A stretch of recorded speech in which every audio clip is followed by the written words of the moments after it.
Give us your perspective on, what you think is happening currently with the security situation. Are you in touch with, with people up north? Have you heard anything that, would seem to boost the fact that our military men are on top of the situation, that we really do have our hands on this particular situation and it's under control? I came back last Friday from the north. What part of the north? I was in Katsina State. Mhm. And now that is why you heard me harping about the traditional absence or input. I was lucky to have gone through marathon discussions with the traditional rulers.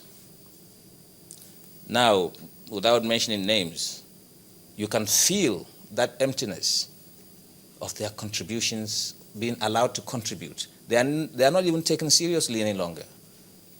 They are just there. We just have to just put up with you because we saw you there as our fathers, and that is the problem. These same people know when a child is born into that house for that man and that woman. They know the father of that man who had a child by that woman. They know the grandfather. The records are there.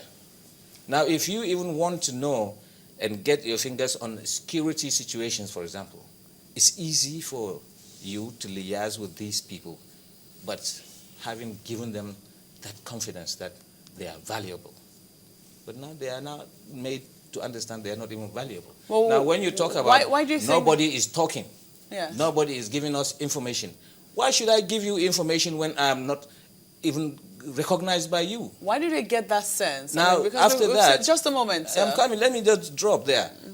Then, giving you information, you turn your back on me, and you walk away, and you go and make the best of the information. But in the process, before you get to your destination, I'm hit. Somebody marks me. Remember when Obasanjo walked into Borno State? Before he landed back in his village, who paid the ultimate price? The family who Obasanjo stepped into the family.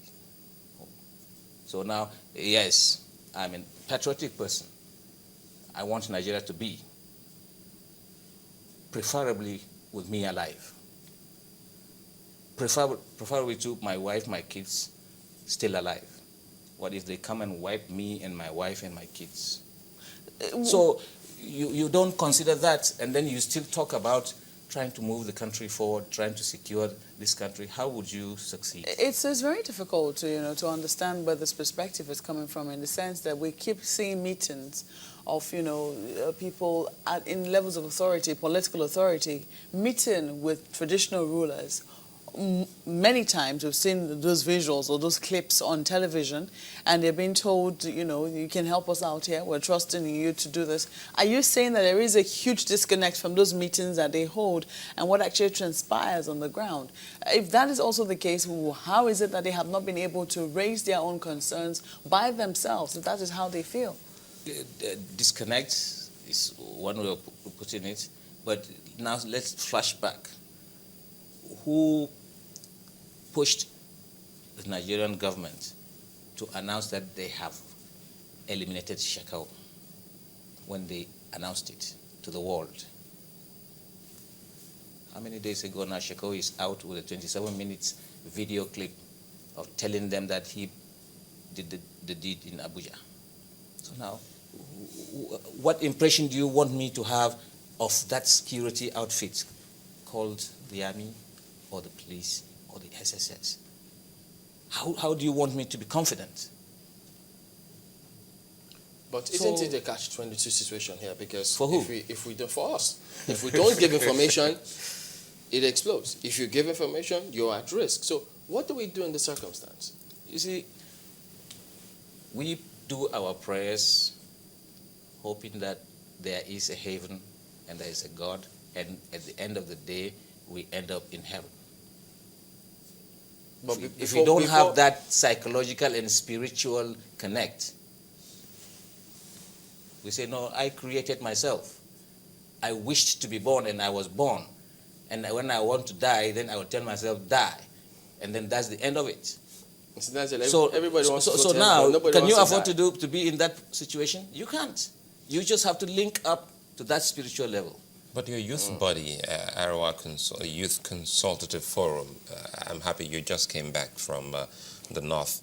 Have you been in talks with the youth in that particular region, especially as we've heard stories of they being recruited by the insurgents? The youth are sort of in comatose, if you like. Wow. They are. It is easy to sit here in Lagos because the Commissioner of Justice just left. We have a state minister for security who just left. You heard what he said variously. But we don't wish to take them on as if we are trying to just pull them down. We want to be constructive. We expect and hope that they too are constructive when they communicate. Now, a northern youth is almost at the lowest ebb because he cannot see beyond his nose, even if he forces himself to try and see. It's too much for him to take. There are those who have finished their various levels of education. There are those who have, through the grace of God, gotten themselves trained skillfully or unskilled or semi-skilled. But somewhere to just patch themselves and make a day's worth effort is no longer available. For example, now I will tell you, if I take a 20 naira note and give a man with a wife and children, you will be embarrassed at the level of thank you and prayer that you get from that man. This is where state governments But also have to step in. Everybody's got to come on board. State government or no state government, I said to you, the issue of political will to execute what you know ought to be executed.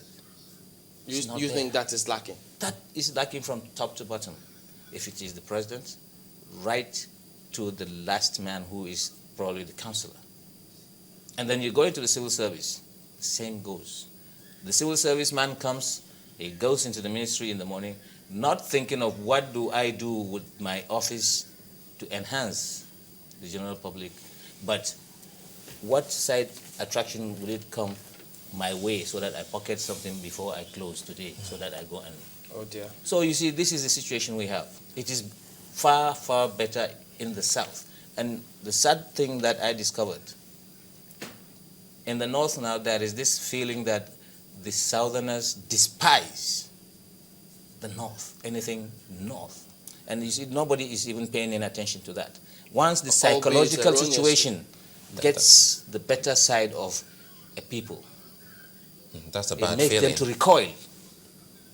And then, no matter how much you probe, you will just drop in the dark because you don't even know whether you're in the right place to even grow.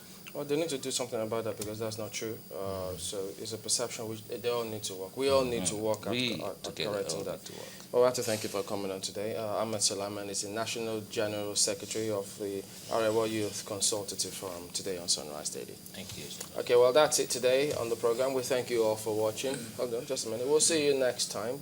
I'm Chamberlain, so couldn't forget my name. Well, thank you so much. I'm Maokwe Ogun. Happy Easter to you. Well, many thanks. I'm Sulaiman Alede.